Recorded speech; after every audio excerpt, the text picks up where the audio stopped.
Hello guys, how's it going? My name is Dalaran, and I got to do some games with Tiqqle. Tiqqle is another guy that makes YouTube videos and streams. Right now he streams on Twitch. I'll have his links below, but we got to play together some games of Outlaw Rogue and Restoration Shaman. I was not aware just how much synergy there is between these two classes, especially if your Shaman gears for a more offensive playstyle, where you're looking both to score a kill rather than go for a very long lasting game.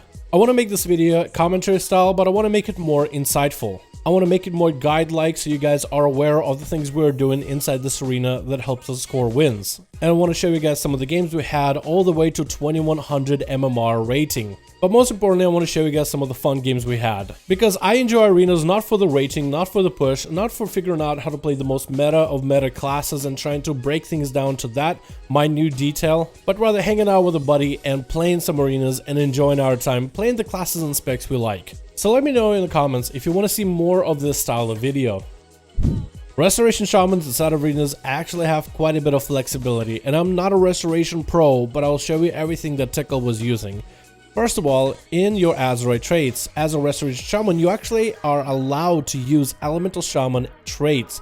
So someone like Igneous Potential can give Elemental Shaman quite a bit of burst. So Restoration Shaman has quite a bit of damage to it if you stack a bunch of these on gear. Continuing the trend on stacking damage, you can also even go with Crucible Flame, which can be used in versatility for Restoration Shamans to do damage to an enemy but also to heal an ally in a pinch. This gives you that flexibility of having an on-demand heal with 2 charges if you have this essence on rank 3, and by now most of you guys with the neck levels should obviously have this at rank 3 at this point. It's a very easy to access trait that actually offers quite a lot of damage. Restoration Shamans can even talent into Echo of the Elements to give them an extra charge of Lava Burst to give them extra damage, and the rest of the talents can be used to adjust depending on which team you're fighting, allowing your team to get a lot of versatility and useful abilities like Grounding Totem and Ascendance. The new Raid of Neolotho offers a lot of powerful trinkets as well. If you have a healer and they want to maybe run something like a Psych Shredder, or if you want to go with Ma'ud's Forbidden Obsidian Claw, which has a healer effect of restoring mana, deals a load of shadow damage at a moment's notice. So a healer with a couple of these offensive trinkets inside of an arena can add towards that damage that anybody can bring, and especially helps out the Outlaw Rogue synergy that does focus on providing damage for the whole enemy team. When it comes to playing Outlaw Rogue, you have a lot of abilities that a lot of people just don't expect when it comes to arenas. Let's talk about the important ones. One of the important things I do every single arena is I use Tricks of Trade together with an on-talent for Thick as Thieves that will provide me and an ally 10% more damage. I just use it whenever I go for cooldowns, and this allows my healer to also contribute with damage. In 2v2s, lots of healers like to help out whenever a class goes for any kind of setup, and sometimes you can go for very fast games if you help contribute to that damage. Playing with an outlaw allows a healer to be a lot more impactful. Outlaw Rogues also have an interesting talent that doesn't get a lot of use, but this is super useful in some situations, particularly against Restoration Druids, but also a couple other healers and classes. Plunder Armor is a 2-minute cooldown, so it's the same as a Vendetta, but you steals and equips your target's armor, making you look like the enemy, but also you reduce their damage dealt by 10% and maximum health by 10, increasing your maximum health by 10% and your damage by 10%. This can be used to make some great burst setups, and I generally use this against Discipline Priests and Restoration Druids, but you can also use it against other comps if you feel like your burst is going to be enough for a 2-minute cooldown. Smoke Bomb is also a great honor talent. I use it quite a lot to create line of sight, and it has so many versatile uses, but if you're bad with Smoke Bomb, as a rogue I would recommend running something more offensive if you're still not that great at using Smoke Bomb or feel like you wasted a lot. But creme de la creme for this build is going to be Blinding Powder, which makes my blind shorter cooldown. While other rogues have a 2-minute blind, I have a 1.5 minute blind. Most healers feel fine trading out a trinket for a blind when a rogue goes for a setup, because that's a 2-minute trinket for a 2-minute blind, but having a shorter blind allows me to use it a lot more throughout the fights, and the next time the enemy tries to get a setup and I get a blind on them, they will not have a trinket for it. So to recap our playstyle, it's a very damage-oriented playstyle. Because we're playing with an Outlaw Rogue, Tricks of Trade allows the healer to contribute far more damage, even in surprising ways. The Shaman Utility brings in the tankiness and allows us to deal with a variety of different comps, be they melee, magic casters, or somewhere in the middle. The variety of different CC we bring allows us a lot more flexibility with how we approach every single fight, and being able to line up different types of CC against a variety of different comps gives us that upper hand. But let me stop talking and let me finally show you some of the games that we had with Tiqqle. The first game we have is against a Restoration Druid and an Unholy Death Knight. My honest opinion on Unholy Death Knights is they're super strong, so this game needs to happen quickly. Since we are running against a Restoration Druid, I choose to go for Plunder Armor. It is going to be a much better utility to bring into here instead of a Smoke Bomb. And the idea is essentially to try to get Bardic Skin and Iron Bark out of the Restoration Druid, and maybe get a Trinket out of him, and then eventually blow him up. The thing is about Resto Druid though, he's going with a relentless talent for trinkets, so it is going to be really easy to control him. He is not going to send stuns nearly as long, but all we need is a decent stun for 5 seconds, not the full 6, and that should be enough damage. The Unholy Death Knight is essentially the only guy in this team that's going to give us trouble. I try to open up on a Holy Death Knight without Blade Flurry, and I pay for it because the rest of Druid was right on him, ready to stun me immediately. And as soon as he comes out, there I am, sitting on the rest of Druid, hoping that Tiqqle is going to be fine enough against an Unholy Death Knight, who is starting to peel for me, so that's a good thing. That means I know where the Unholy DK is at, I can control him and see what he's doing and kind of mitigate his damage a little bit better, knowing that he's hitting me.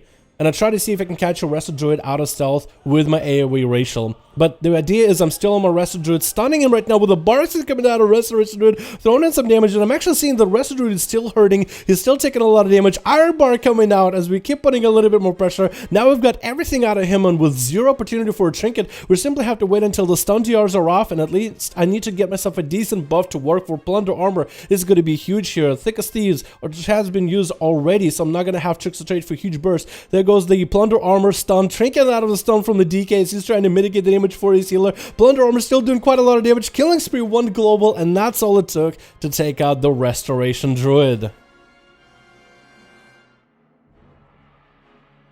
Now the next game is going to be against an Arms Warrior and a Holy Paladin. But this game is not going to be one of those games where we had some crazy setup, but rather I want to showcase you the damage that my Restoration Shaman can do. Tiqqle as a player is pretty insane, and by the way, links down below for Tiqqle's YouTube channel as well as Twitch channel if you guys want to check him out. What I like about Tiqqle is he has a very positive attitude when he does PvP. He's super friendly to a variety of different people out there, whether you're super pro of the game or not, and for the most part, I feel like he's just a really nice and genuine dude. So I wanted to give him a shout out here, but also showcase the damage that Tiqqle can do by himself. This is what's so cool, and some people will hate this about this new season of BFA, but with different corruptions and trinkets, a lot of damage can be put out from a bunch of classes. Don't worry about my gameplay. I tried to get a blind onto the healer and maybe go for a sap right after. It didn't work out as the Arms Warrior is really good at peeling me. He's making sure that I cannot play the game whatsoever. I tried to see if I could maybe get an interrupt onto the next heal by the Paladin, and it looks like I did, but still Repent went through and Tiqqle had to pop a lot of cooldowns in order to keep me afloat. Gotta give credit to the Arms Warrior. He's putting a lot of pressure, and I feel like I'm starting to get my decent buffs. I'm starting to maybe get myself a setup. I do get a trinket out of the Warrior, so now I have to wait for the next stun in order to get a good setup, killing the War Banner, and then Tiqqle all of a sudden gets a Hex onto the healer, and he decides, you know what? I'm actually just gonna blow up the healer. I tried to see if I could stop the Repent from the Paladin, but I'm not sure if I did or didn't. Looking back at the footage, I'm not quite sure. Doesn't really matter because all of a sudden Tiqqle decides, you know what, off of this stun to just start doing damage to the Paladin while I'm sitting there trying to see if I can hammer down the Arms Warrior. The Paladin does not want to bubble because he's thinking Restoration Shaman cannot kill him, right? And then Tiqqle ends up getting a big old wombo combo at the very end.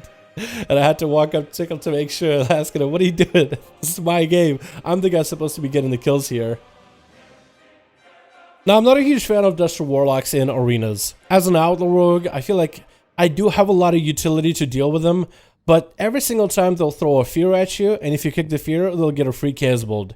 If you don't kick the fear, they'll throw a Chaos Bolt at you while you're feared. So it's kind of like a catch-22, there's almost no way for you to win. But we decided since I did not run Plunder Armor, I'm not going to have that kill potential on the rest of Druid, so maybe it might be worth for me just to truck down the Warlock and see if I can get some good damage out of it. He's dropping down the Infernal immediately, so for us it's just going to be a running game. Tiqqle is trying to avoid getting hit with a Cyclone, and the rest of Druid is super far out. I try to keep him in combat as best as I can here, thinking that maybe if I can keep him in combat from re-stealthing, that'll give him a lot less opportunity to get a setup. And for the most part, again, avoiding the Destruction Warlock as best as I can while the Infernal is out. Destruction Warlocks can still one-shot me even without the Infernal, and even the rest of Druid can actually do quite a bit of damage. As he decides to open up on me, hit me with big bleeds and a Crucible, and there I am bleeding out. I need to get in the open for Tiqqle to heal me. That means I have to be out front and dueling, basically almost trying to duel this Warlock, trying to see if I can survive while Tiqqle is getting hit with CC left and right. You do want to be proactive though, so I do go to see if I can blind the rest of Druid. Maybe I'll get a trinket out of him, maybe that'll give us a setup. Tiqqle gets a short stun on him, and we actually get quite a bit of pressure onto the Warlock. Hex onto the Druid, no way to dispel it, and down he goes. I actually just continue to try to play the game even though my health is under pressure. I still have a sliver of health left, so you should continue trying to push out damage as best as you can. Maybe the situation will turn around in your favor, and this time it did. If you want to see a more cheesy comp in the game, Destro Warlock Holy Priest is probably the cheesiest thing I've ever seen. You can make this comp even more cheese, replace the Destro Warlock with a Fire Mage. But I want to show you guys another game where going against Destruction is super not enjoyable, but also where Smoke Bomb ends up being amazing, especially against a class that's so focused about one single cast, Greater Heal. Greater Heal is a long cast that will actually heal for a good portion of enemy's health if a priest is able to get those off. And they have a couple different abilities in their toolkit to make the Greater Heal uninterruptible. But a Smoke Bomb is going to be able to interrupt it because it creates the line of sight, and unless you can heal through a wall of smoke, there's not a lot a priest can do about it. But seriously, cheese comps, you either stop the priest from healing or you stop the Destro Warlock from casting meaty chaos bolts at you, and it's like this catch-22 that I hate. We get the priest in a hex, and we're going to follow up with a little bit of CC. We decide to go with a stun to see maybe if we can get a trick out of him. Lots of pressure onto the Warlock. Super amazing damage. We do get wings out of the Holy Priest, blind onto the priest right after, and he is going to trinket out of it. We get his big trinket, and now he has nothing else. I'm getting absolutely hammered by this Warlock, but Tiqqle is able to get some hard casts into me for heals to keep me afloat. And the idea now is to hopefully lock down the Warlock since he is super low, looking out for the Greater Heals. We do throw the Warlock in the Smoke Bomb. Healer is trying to get a Greater Heal into it, cannot do it, has to recast it. Hex on the healer since he can't trinket. The corruption trinket goes out for the Warlock, and down goes the big boy with a big cast. I want to show you guys a game where we actually saw a team use those corruption trinkets quite a lot. And this is a new trinket that I'm glad the Blizzard decided to play around with this season. I don't know how good the corruption trinket is going to be. It's too early to tell. And I feel like it's definitely not nearly as powerful as Maledict was when it was first introduced. The Priest is Discipline, the Death Knight is Unholy, and that's going to be a lot of pressure and a lot of damage. The idea, I think, is what we're going to do is sit on the Priest and try to do as much damage to him as we can. Pain Suppression comes out of the Priest, so it's a pretty big defensive. We just gotta get a trinket out of him and it will be good to go. Tiqqle is super amazing with that Root Totem, able to root the full army of the dead that comes out for the Death Knights. They're unable to reach me. That's a lot of damage I'm simply not taking because of that. And the Priest or the Death Knight end up throwing down the Corruption Zone on the ground. By standing inside a corruption zone, not only are you slowed, but your corruption ticks up. And I don't have any corruption on my rogue, but just to make sure I'm mitigating the corruption here, I decided to open up my character sheet and press the cloak. The cloak has an active effect at a certain rank that will make you immune to corruptions and remove any corruptions effects present on you, and the immunity lasts for 6 seconds. Just to make sure that I'm not getting overwhelmed by the corruptions. I get another stun onto the healer. We get Dome out of him, which is huge. I am running Plunder Armor for this game. Normally, against the Simple Priest, it's good to run Plunder Armor because if you drop down Smoke Bomb and the healer is outside of it, they could just throw a Dome into the Smoke Bomb, negating the burst that you would want to do. So normally as Outlaw, you would want to run something else instead of Smoke Bomb against Disc Priest, but I go back to trying to do damage to the Disc Priest. He is backpedaling and he hopes that maybe I walk behind the arena, behind the pillar, and take a bunch of damage blind on the healer. The Death Knight is taking quite a bit of damage, enough for the healer to want to trinket out of it, and this is my opportunity to start going in to try to do big damage, but another Corruption Zone comes out from the healer. I decide, you know what, I don't want to play on the side of the Corruption Zone. That does not sound like fun. I'm going to wait until the Priest is out in the open by himself without a trinket. The next stun I have, the next go with Plunder Armor, is going to be huge. As the DK goes in for his big Hail Mary, I do get a Plunder Armor onto the healer, stun to follow, trying to collapse as much damage as I can, and this is a race between me and the Death Knight, who will kill the other healer first. I get a lot of damage onto the Disc Priest, hoping that Tiqqle is going to be alive. for a little bit longer. Link comes out to keep Tiqqle alive. I still have damage. It's going to be Tiqqle getting me out of the fear with Tremor Totem immediately. I tried to get a kick onto the cast. Second stun right after, and down goes the healer with a very high pressure opportunity, and the Death Knight still is so focused on my healer. I'm still in peel mode. I'm still playing the game. Just because the enemy healer died does not mean the game is over. I'm trying to go for a next stun available. IBF comes out of the DK. This is where I'm panicking, trying to hope that Tiqqle does survive just a little bit longer. He's trying to heal himself as best as he can, but because he's so good at Shaman, he is able to drop down a root totem, get away from the DK, juking out every single cast every time he could, and we do finally win this high-stress game. This team of Disc Priest and Unholy Death Knight was so fun to play against, I actually wanted to do it again. So we ran into them once more. And I wanted to see what this Corruption Zone trinket really is, and in this game, we got another look at this trinket. I like that Blizzard is trying to play around with corruptions, but I just don't really know how good that trinket is going to be. And I don't know if it's a super effective trinket. It might need to have a powerful effect, or maybe a damage over time component with it. Or maybe some sort of instant damage and a pull of corruption afterwards to be viable. But out of the opener, I'm already taking a lot of damage from the Unholy DK, and I'm gonna go back to what I was doing last game, trying to see if I can line up a stun onto the Disc Priest and see if I can dumpster a bunch of damage into him. The Unholy DK this time is a lot more focused on sitting on me, trying to do as much damage to me as possible. I actually even had to go for a stun on the Unholy DK to peel him off. We follow up with a Hex, and we actually get some breathing room where I'm able to sit on the Disc Priest, get a kick on that cast, but he does have Penance and Shadow Mends to get a cast off. Root on the DK and the Army as well. We do have a stun available very soon. Stun onto the Disc Priest. My health dipping quite low. We do get a trinket out of the Disc Priest though, so now it's really all about trying to get a bit of CC and continue the pressure, or wait until the next setup we have a stun. I decided, you know what, we can probably pressure this guy through. We have kicks.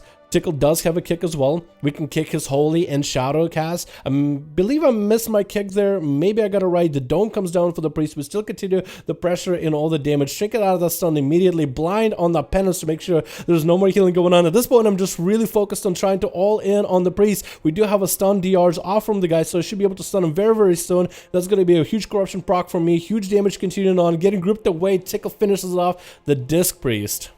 I'm a little sad these guys did not use the corruption trinket again. I guess they decided this game that the corruption just doesn't do anything. I mean, both of them probably got unlucky and got it out of their PvP chest and then tried to make it work, but I really do think Blizzard should buff the corruption trinket to be far more powerful in PvP.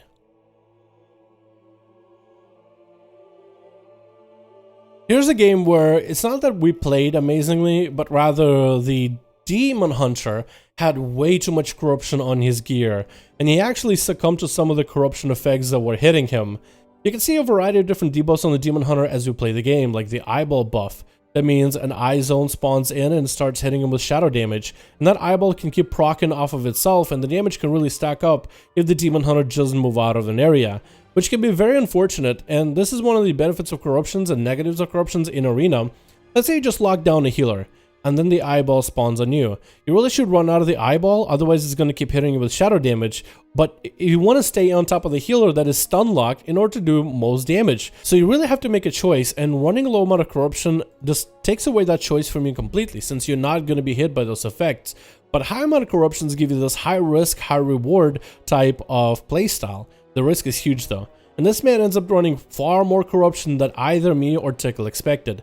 We did get quite a bit of damage on the DH, but being DH, they really do go through a lot of healing. Paladin does pop a bubble, popping every single heal into the DH as he reverses the damage onto my healer, and this is where me and Tiqqle are really sweating bullets. But funny enough, what happens is the Demon Hunter has so much corruption, and there's a one corruption effect where a N'Zoth Void Image runs at you. It's called a Vision from Beyond.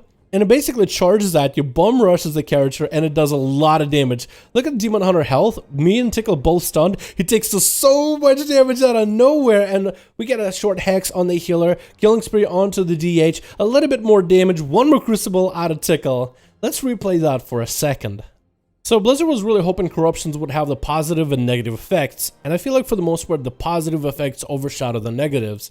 However, with this Demon Hunter getting a stun on the both of us, nothing is hitting him whatsoever. You do have the debuff with the eyeball showing that an image is on the way about to strike him. He's sitting at 50% comfortable, dropping down all the way to the 8% mark. His healer probably questioning him, what just happened? What just killed you? Everybody were stunned, and the Demon Hunter is in instant panic, trying to zoom around the room, can't do anything whatsoever. Thank you guys so much for watching this video. Let me know if you want to see more in this style, and I'll see all of you guys in another one.